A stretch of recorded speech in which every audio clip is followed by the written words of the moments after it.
Hey guys, welcome to the Professional Development Podcast. That's it. I'm not telling you the date. Today's episode number 67, and we're talking about business ideas. So we're going to talk about our current businesses, or if we were to start over, would we pick a different business or the same business, and what we would do differently. But before we get into that, let's shoot the shit. What's going on? Okay, so I actually had a totally different topic that I was going to talk about, which I'll touch briefly on, and that was that Starlink, they sent up 48 satellites, I think last week, and 40 of them got knocked out from a interstellar storm or some bullshit, and it resulted in 40 of the 48 getting destroyed, like coming back to Earth, blown into pieces. It cost them $50 million. Oh, but so that's interesting business story. What's but, $50 million when you're worth, $180 billion or whatever it is?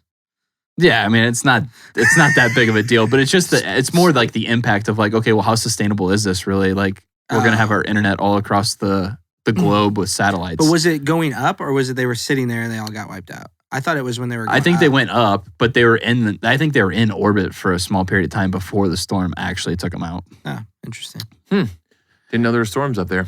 Space storms, I guess, huh? Yeah. So you got something else. Yeah, but what Where are we, guys? before the podcast actually started, we were talking about Joe Rogan getting in trouble based on a video Dan recorded, and it came up with Dave Portnoy. So Dave Portnoy found that there's 3 guys on Twitter that are actually targeting people like Dave Portnoy, Joe Rogan, for stuff that they've done in the past. They kind of take it out of context. They're 3 brothers. Okay. And so he did an interview with them. I think it was like Monday night or Sunday night at midnight.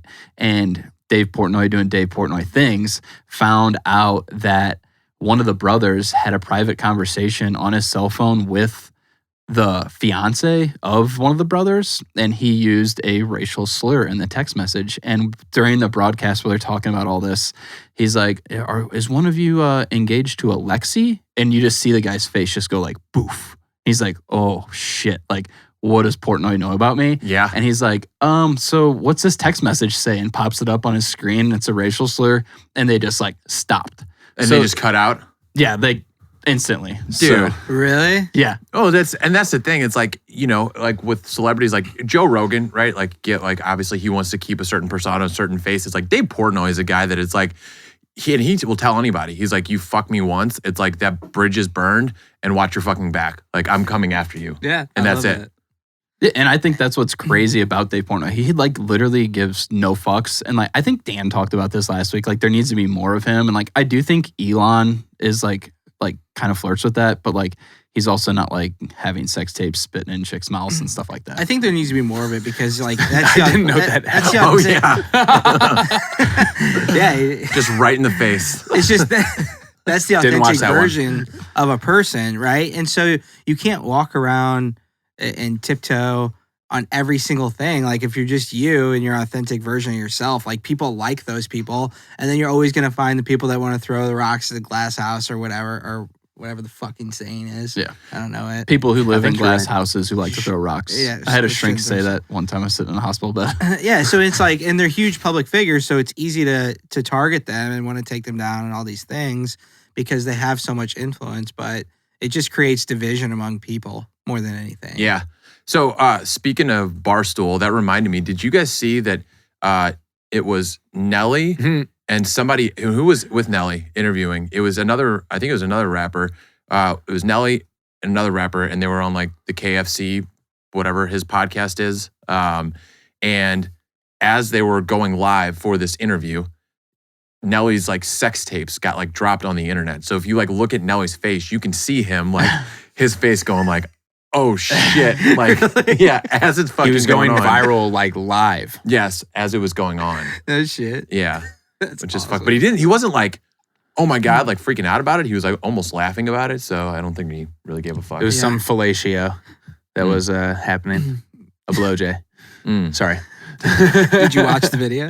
I did not. I just saw the Barstool like quick little blurb that the 1 Minute Man does on there. Yeah. I wanted to bring up something. It actually happened a few weeks ago, but we've been hit and miss just with the holidays and New Year and all that. And I know we did some planning ourselves, but Gary Vee, he got on stage and he's like, I made 90 million on his NFT platform, and only 40 million of that was the initial sales, and then he gets 10% royalties on every aftermarket sale that happens of his NFTs. And he's already made 50 million, so he made 90 million in 90 days off of his NFT platform, and it's just crazy. And honestly, like, I have this, and hopefully we get somebody on to talk about NFTs a little bit, but it's like these people with extreme influence are capitalizing, which is fine, like capitalism at its finest, right? But at the same time, you have like a lot of people throwing their entire savings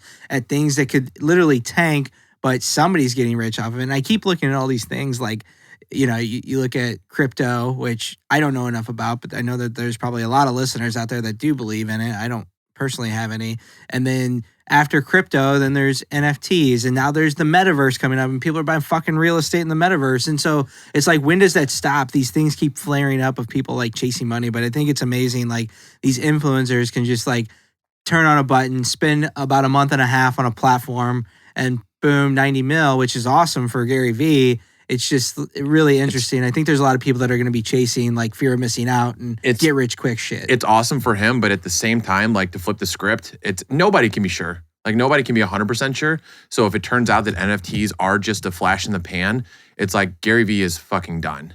Like, because like the amount of people that he was like, this is it. He's like, you can look up the Wall Street Journal and New York Times back in the day saying the internet is just a fad. This is the new internet, basically. It's like, he went so hard on it that it's like, he literally, like you said, like, he could end up fucking people if it is just, and it seems like it's not necessarily going anywhere soon, but it's just like, to go that ham on something, and like, but he's kind of an absolutist anyway. But the thing is, like, he talks about with sports cards, okay, like, you guys know that I have a bunch of sports cards that I invested in, and he was one of the people that led into that. And I did it because, hey, COVID hit, it's a tangible asset, and it was fucking fun for me to do because I collected cards when I was growing up, right? And I think there are a lot of people jumped back into it during COVID, but then you have somebody like Gary Vee, he would go out, he'll buy like a fucking Giannis rookie card PSA 10, and he'll buy 100 of them or 200 of them or 1,000 or whatever it is, and then he'll get on his page and he'll be like, dude, this is the next fucking card. This is it. This is the bomb. Everybody should be investing in this card. And then guess what happens? His millions of followers will go fucking buy that card, which creates a supply and demand thing, which jacks up the price, and then he can unload his shit. And it's technically legal insider trading, in my opinion. Yeah, and 100% what it is. And I mean, hey, he did the work to build up the influence to be able to do those things. But like Elon Musk, for example, he can get on, he could go buy fucking $1 billion in Doge and then get on fucking Twitter and be like, Doge is the future. Fuck everything else. And then all of a sudden, boom, he makes $3 billion overnight, sells that, and then starts over. And that's something, if he wanted to. Yeah. Not that he needs it. That's something I think is interesting about the world that we live in now. Because like, you look up a lot of, like, say your favorite sports athletes, maybe not like a Tom Brady, but like, most just sports athletes, you compare them to what we would consider an influencer. And these influencers have actually a lot more pull, and like, they can do more for a company than a sports athlete can right now. They can make a fucking 30-second TikTok and sell it for $250,000. You know what I mean? Like, they're getting way more out of their buck for it. So I think that's interesting. It's the same thing Gary Vee's doing, but there's a bunch of micro influencers that are doing it as well. But I think that's where, I think the lesson with all this for anybody that wants to make a fuck ton of money off of it is you got to build your personal brand, right? Like, that is the key. You have to build a business around your personal brand. And that's my segue into today's topic, Matt. Wait, but I had one more thing. Oh, well, I didn't care about your thing. Oh, okay. I care. Go ahead. So Peloton fired 2,800 people. Yep.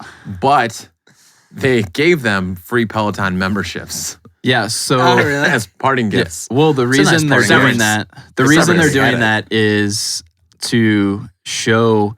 So they're trying to get purchased right now. So there's talks of Amazon, Nike, Apple are all in like a bidding war to buy it. So what they did by giving 2,800 people a free membership was say, oh yeah, they just upped their numbers basically. Yeah. So I actually, I do have a little stake in Peloton right now. So I was telling Dan about it yesterday. So I'm up like $13 a share on it. Yeah. So I'm hoping they get bought out. It stayed pretty level today. I was hoping it'd like go over $40, but it didn't get there. So it's actually went up since all the dramas happened with their CEO leaving this week. And Well, yeah. And I wonder if that's common when a CEO leaves a company. Does the stock traditionally go up or traditionally go down?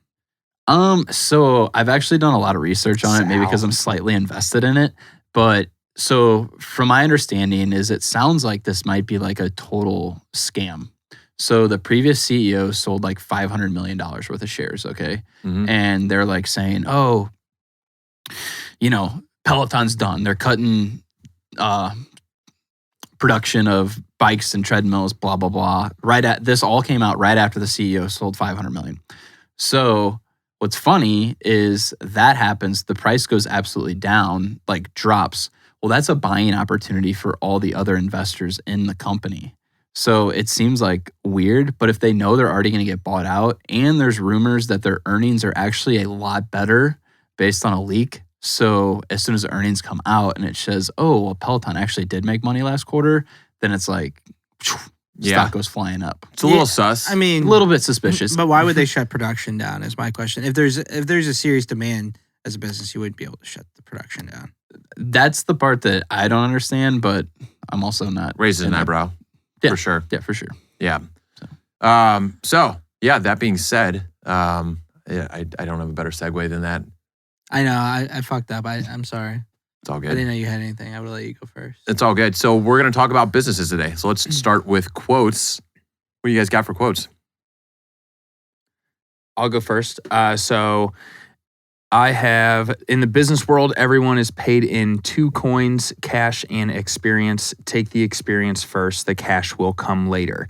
And this quote is by Harold Janine. I have no idea who it is. Oh, you don't know Harold? No. Do you, Harry? No. Bobby, don't know. I actually saw that quote. It was least you have the the the person. second Google On image. the Google image? Yeah, it was the second no, on it was a Google good one. image. But no, I did pick it out because I liked it because, I mean, I always scroll at least three thumb flicks. Give it a before- page. Yeah, because I Page know you 3. motherfuckers are low hanging fruit. well, here's why I liked it was because, I don't know, it just made me think about a lot of our conversations that we had last night, which we had our mastermind. We didn't even fucking talk about that. That's what, I was kind of waiting for something like that to happen, and I thought there was a master plan, but we had our mastermind last night, and with us talking so much, and obviously we can talk more about it, but the cash versus experience, and there was a lot of times we were talking, like earlier or yesterday, we were talking about how there's a lot of people that they should go work for, almost like go work for free. Like Gary Vee talks about it, right? Like go intern somewhere for free so you can learn about whatever it is that you want to be good at. And especially with a lot of people that are a little bit further into their careers like we are, it's like, yeah, we can't really just go intern somewhere for free. Like we need some money coming in unless we have something passive. But for anyone who's listening to this that is in college or right out of college, like what better opportunity? And you probably will get paid nowadays. You don't see a lot of those internships that go unpaid, but just go try and pick someone's brain and learn some more about this. And then the money will come the more you learn. Yeah, so that being said, while we're on the topic, it's like we 100% should talk about that. We had a mastermind group. We had a bros in business. And it was awesome. Like Bobby set us up with a really cool conference room. I think we had like 13 or 14 people signed up towards the end of last week. And then all of a sudden packed the house with 25 people. And that's with a couple people not showing up. We already got the next one set, which is March 8th. And we should have a bigger venue. We're talking about having more structure, breaking off into micro groups to have little accountability groups outside of the actual meetings and in the meetings. So you can do a check-in every month with your group. We're going to look to have a speaker. Dan, did you have some? No, keep going.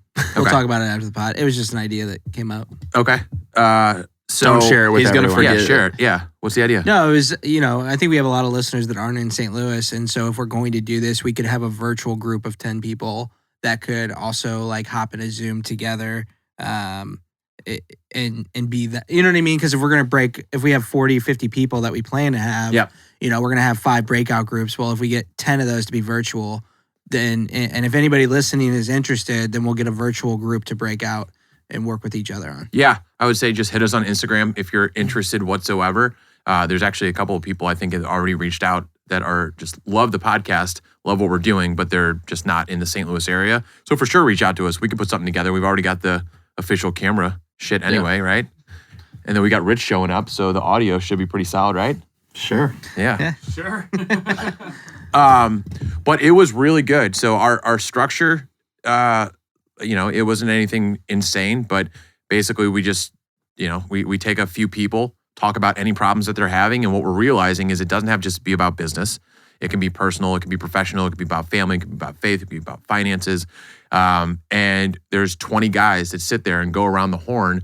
You have a problem, you articulate what that problem is, and then you really talk about like what the goal is to get to, right? That gap, where you are as opposed to where you want to be.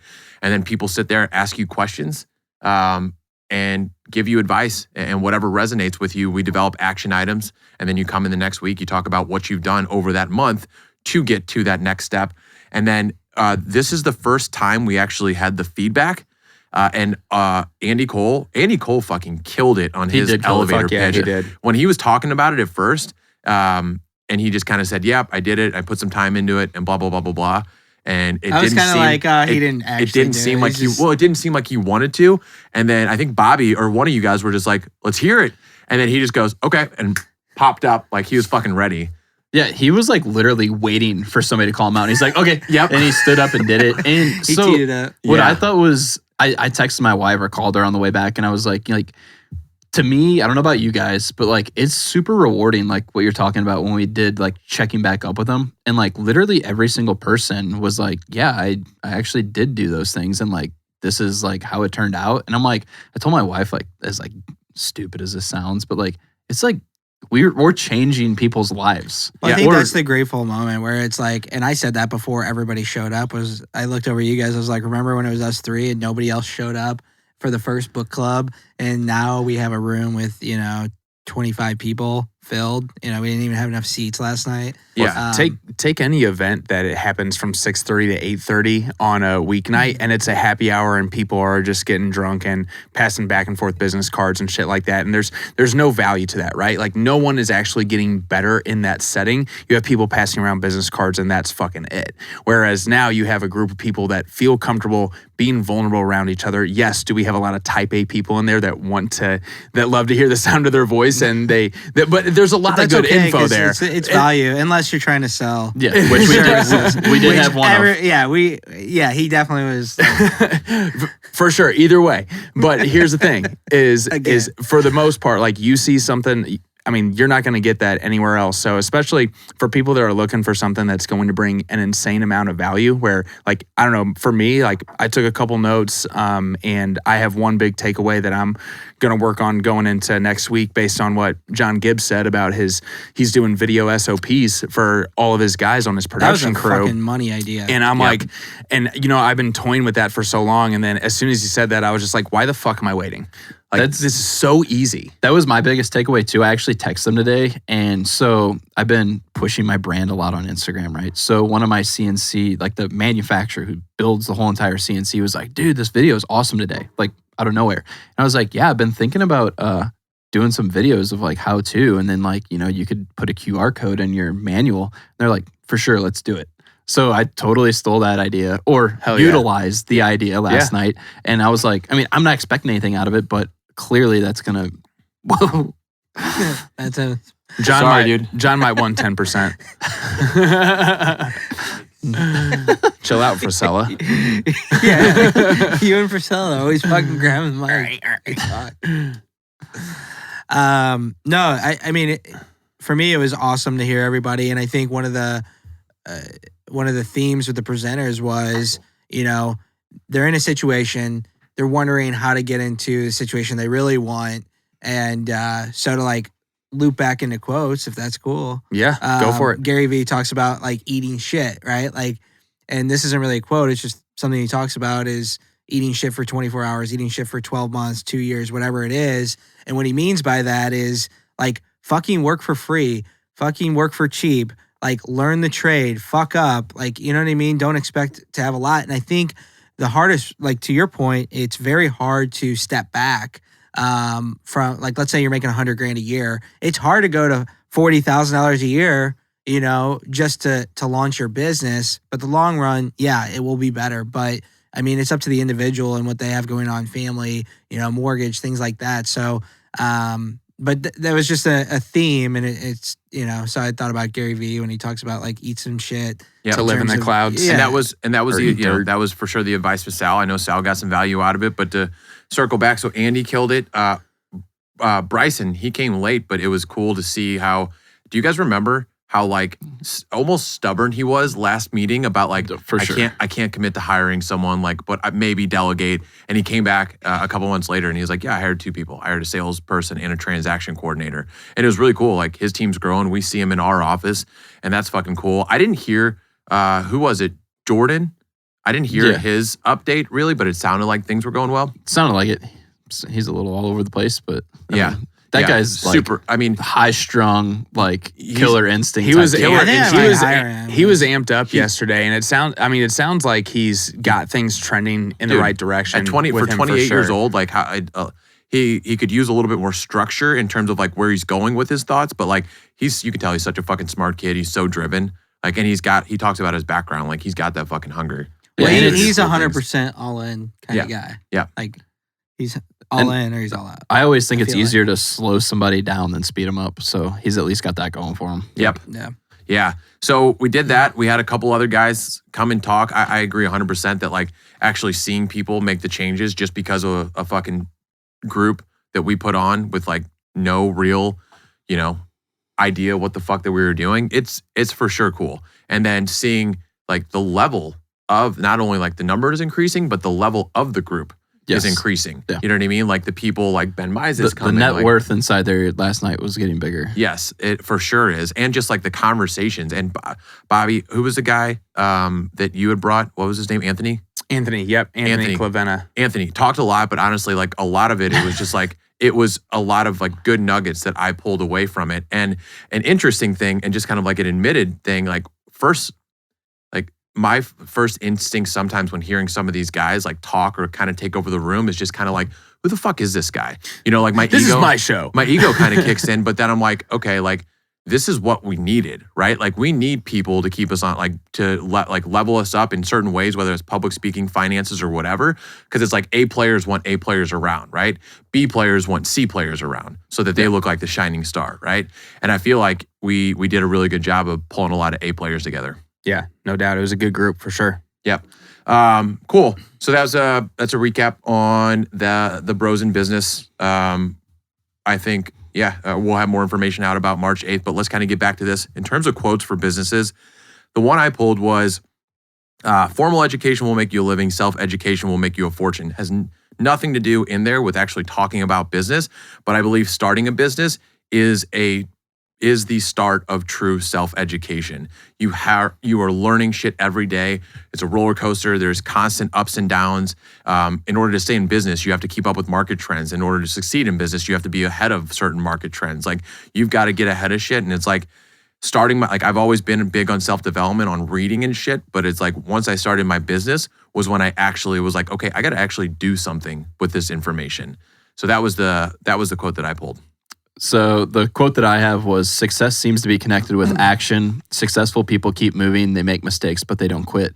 And I kind of pulled that because last night, at least 2 of the people, I felt like deep down, they really knew that what they're doing, they don't want to fucking do. Mm-hmm. And they're just waiting for somebody to be like, dude, just fucking quit or just fucking go do what your passion is. Like they're just like, you could see it in their face up there. They're just like, somebody tell me to quit my fucking job Yeah. and I'll do it. But I need somebody to tell me. You fucking pussy, do it. And it was weird because I had a conversation with Dylan this morning and I was like, hey, like I've been thinking about this last night. And he's like, dude, I was up last night and I'm thinking the same thing. And it's like, so it's like cool. Like I once you take that action, you figure it out. And you just got to keep fucking moving. It's the getting past that inertia, right? Well, it's first deciding, right? Before you can do anything, you have to decide, which was Dylan's thing.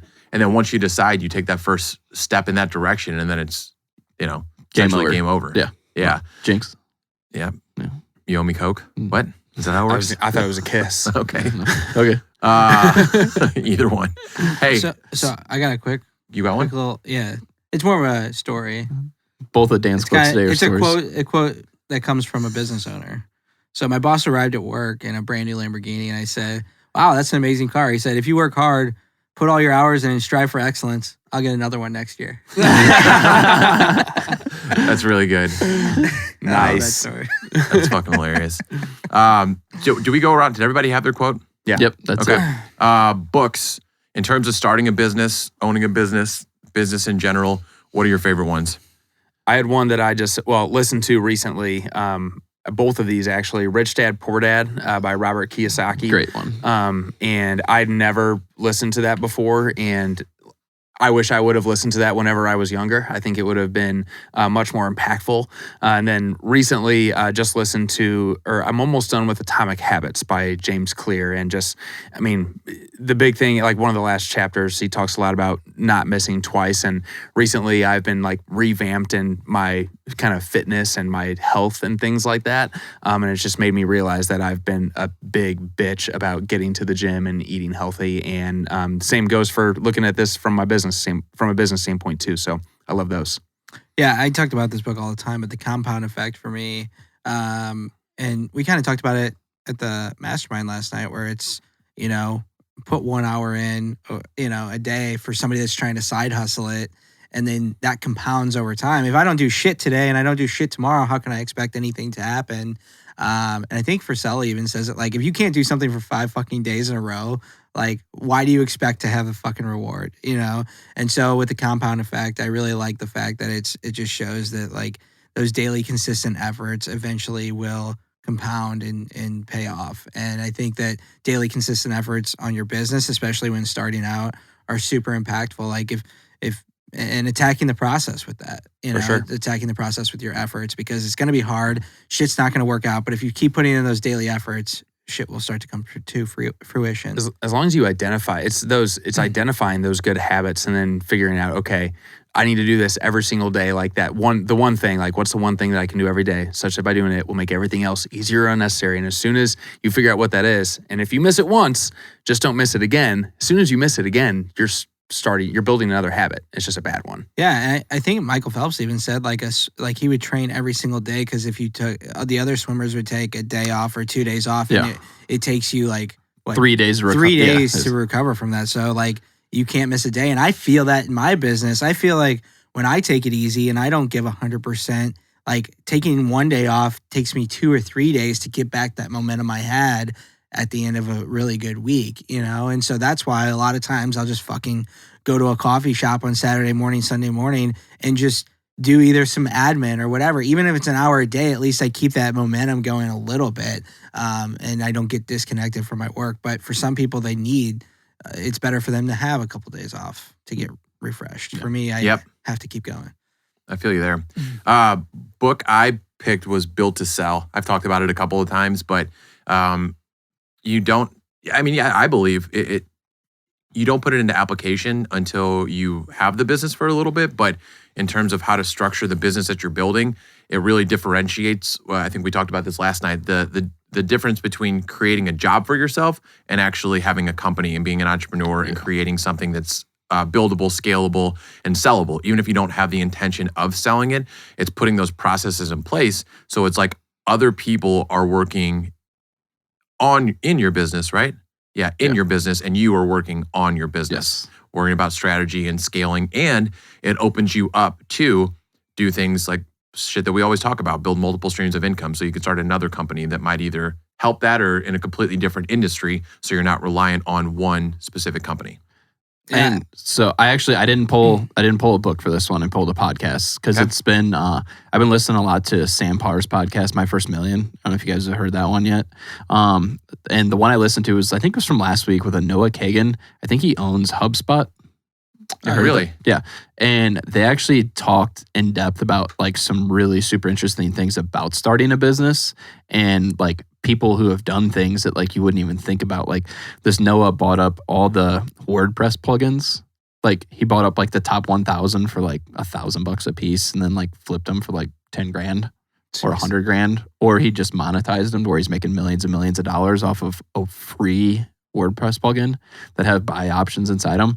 So that's why I picked that one, because I think there's a lot of businesses that are going to be coming out in the next 5 years that really essentially don't even exist right now, especially with crypto, NFTs, if that chain keeps going. Just blockchain's not going anywhere eventually. So I think there's gonna be a lot more lifestyle type businesses where everybody is almost a freelancer because they weren't getting paid a certain wage. Like you look at the Great Resignation going on right now, and I think you're gonna start to see, well, fuck, I'm a digital marketing person at XYZ marketing agency. Why don't I just go fucking do this for 5 clients? I'll make the same amount of money. I'll do all the work. I'll do all the account management. I won't ever scale it up, but I'll make what I'm making now, and I make my own rules, you know? Yeah. I think you're going to see a lot more of that. Yeah. Well, a lot of that I think has to do with, I think we've touched on it before, but it's just the idea of so many people were just happy to still have jobs during COVID when everybody was worried about cutting jobs, that it's like, okay, now that it's like, all right, our jobs are safe and we're growing again, it's like, where's that raise? Where's that raise? I still fucking produce, even though, a lot of people were at home in their pajamas. Well, also the raises aren't keeping up with inflation now, too. No, you know? 6%. Companies still giving 3% compared to 6% inflation, but it's like, so that's not even a raise. Yeah, even but if they give you a 6% raise, it's not a raise. We're also all business owners, and it's like, it's also a tough nut to swing sometimes to like give somebody. So like, it's just a weird time. Cause like, I look at that as like, okay, well, are these guys going to take a pay cut when it goes the opposite way? No. No. No, but I mean, is inflation going to go down? You know what I mean? Like, is the dollar going to get that much stronger in 5 years? So maybe, I think everybody's going to get paid more 5 years from now. I don't know.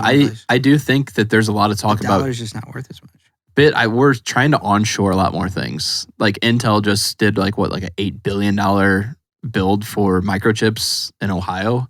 So I just think that there's going to be, I think if we onshore more things back to America, don't get me wrong, there's some things that a little Chinese kid is just way cheaper at, way better at, that we cannot bring back. Like it's not slightly insensitive. Yeah, it's the truth though. It's the truth. I mean, it's not coming back. There's no way. Like that kid and his family need to eat too.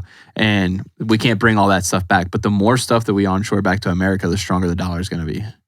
That's true. Yeah, I mean, but will he get, my question to you, and not to get too far down this rabbit hole, is like, go back to 1920 to now. Our dollar is we're never going to buy a 5-cent pack of gum ever again. Yeah, right? That's a relative position though. Like, I don't think that. I mean, but the dollars never came back stronger.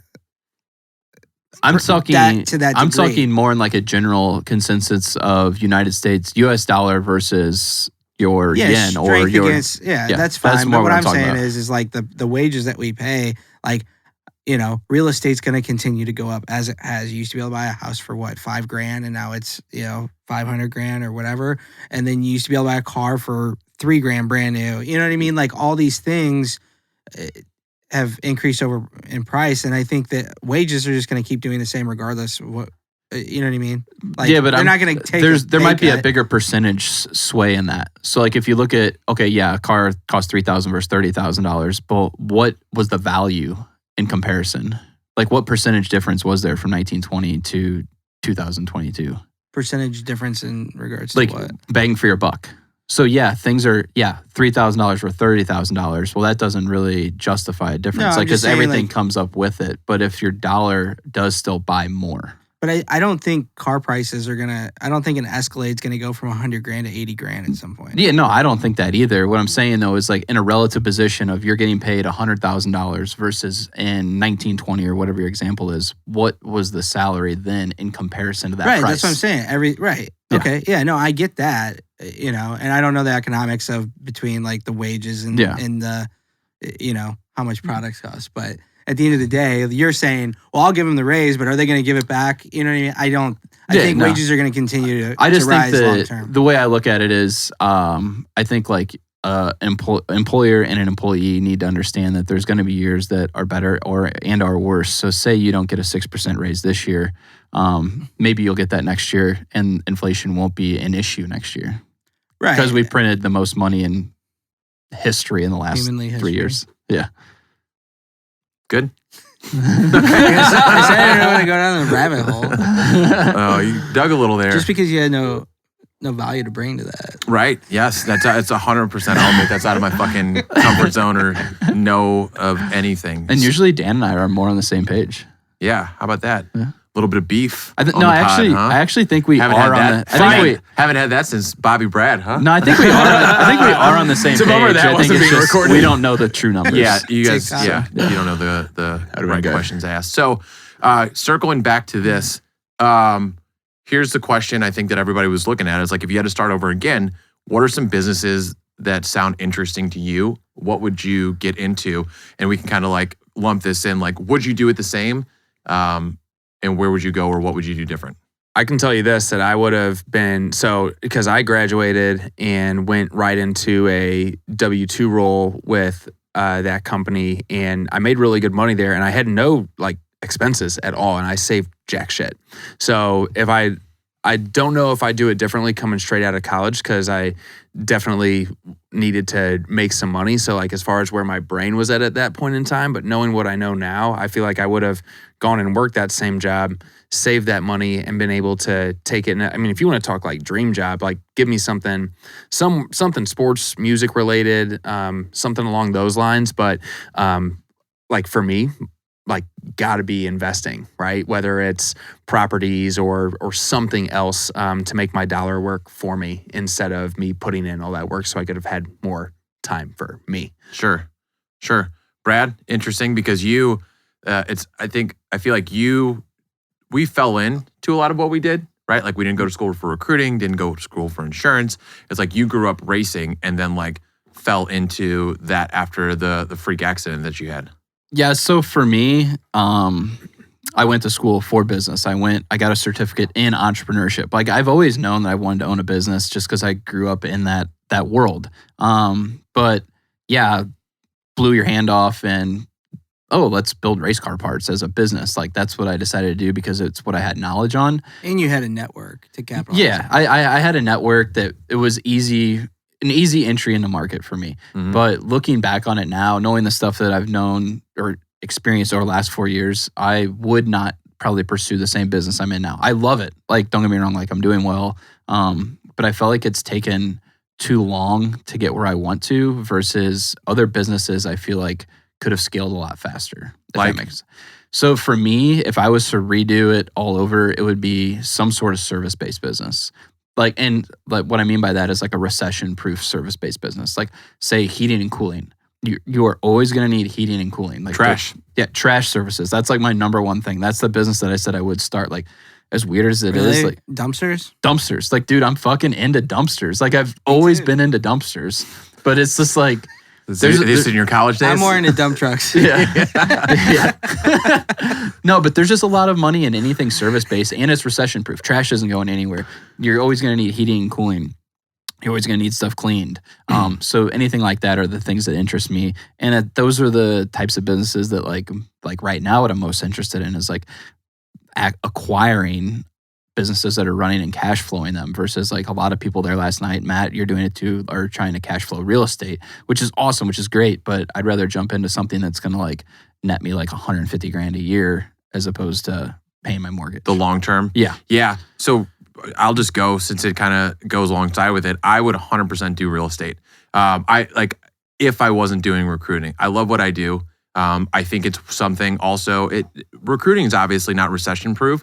There's ebbs and flows there, but one thing it is I don't feel like it will ever be automated. Yeah. Like it's something that it's like we sell people, and people are the ultimate. Like you don't know what the fuck people are going to do. So there's just no way to automate it and just understand how to make the perfect hire.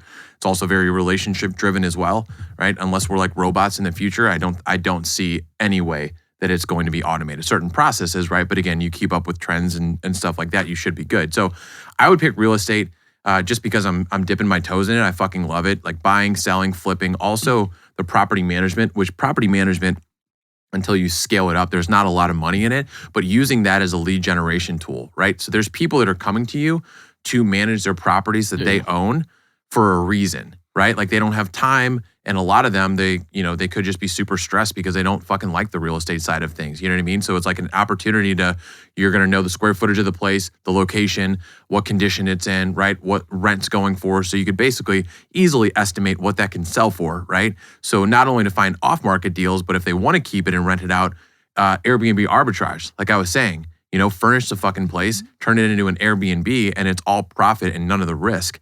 I like it. I like the thrill of looking for a place. It's something that's interesting to me. And yes, like Sam Prim talked about this in one of his TikToks. It's like, people are just like, well, it just depends. Like if you have all your money in real estate, eventually, that real estate is going to take a turn and there's going to be a recession. It is, but the idea is just like any type of investment, like you don't fucking sell your shit low, right? If there's a recession and like, the housing goes down or the prices of houses go down and even your rent goes down, which still should cover the mortgage. Which would actually go the opposite way. What's that? Rent should go up. Yeah, rent would go up if people can't buy houses because they're going to need, but regardless, it's like all these go down. It's like, just don't fucking like wait it out a couple of years, few years, whatever. It's like, if you want to sell and get the fuck out of it, it's like, wait till it pops back up again. But it's super interesting to me also, 90% of millionaires are made from real estate and there's always going to be a need for people to live. Not making any more of it. What's that? Not making any more land. Right. What's theirs there. Yep. That's me. Dan? Yeah, I mean, for me, I was flipping pencils and, kindergarten, all the cliche bullshit stories, whatever. So I knew I'd always wanted to start my own business. Plus I'm fucking not employable because I can't follow a corporate process. I mean, it's just fucking doesn't make any sense to me to put all these extra pieces into the process. But for me, would I start a different business? I mean, the business that I'm in now, I'm very close to being able to copy and paste my process, like very, very, very close to be able to say I have 2 business units and I can scale that to 5, like overnight. But we're very close on that. And I think once I do that, I actually am going to get in something similar to what I'm doing or in the same industry, but I'm going to go the startup route. And the reason why is because, my number, I'll just fucking say it, is 30 mil. Like I want to get to 30 mil as fast as possible. And I look at people who start these startups, and if you do a good job and you get an investor, it's crazy to me. Their valuations on non-profitable businesses are astronomical, and they do get bought up and you do get funding. And I'm not saying every business does it, but I think that I do have enough experience and I've been able to show a track record at this point to be able to obtain the funding needed to scale very quickly and have, worry about customer acquisition costs, worry about a bunch of KPIs around, to me, that's fun because that's all strategy. How does all this shit get better? And so it's a never ending build and get better thing for me. And that's what I really enjoy is the idea, like, how do we solve this problem? And so I think that would be the next step for me. And if I were to restart a business and I was 20 and I had no kids or anything like that, I would get into that world. But, I probably would still start the same business that I have today if I was 26 and didn't have any money in the bank and I had 2 kids or 3 kids at the time, whatever it is, because the barrier of entry in terms of capital investment was so low.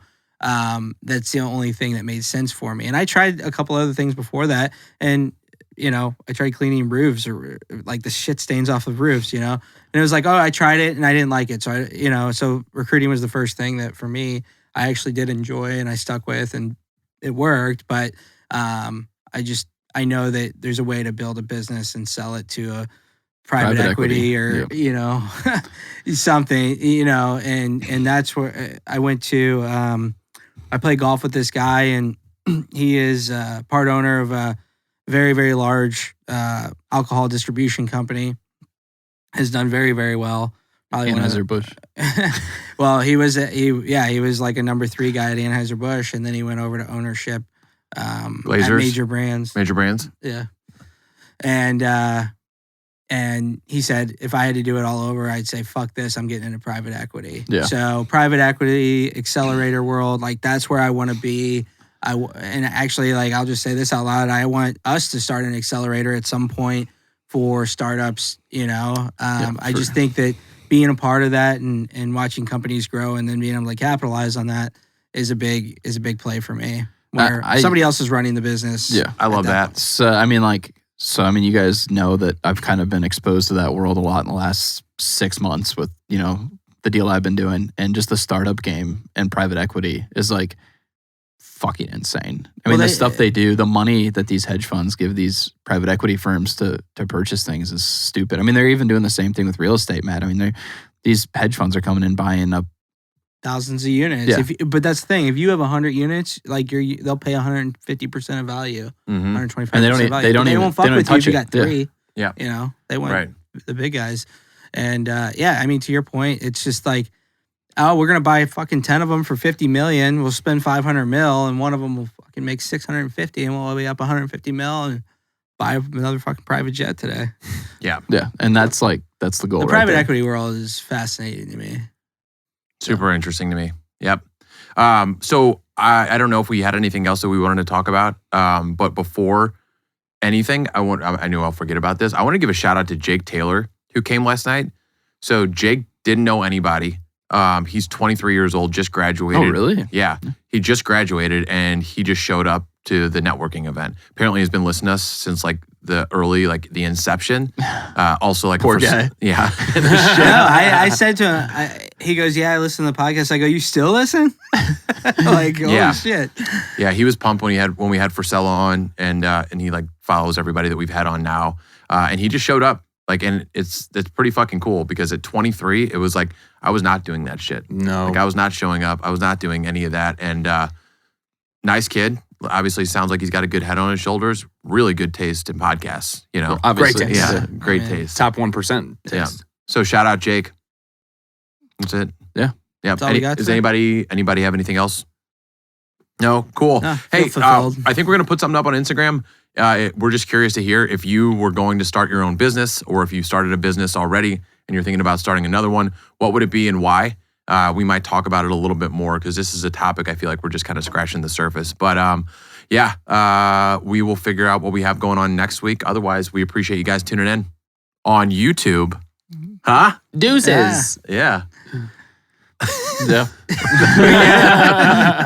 See you guys. See ya. Yeah.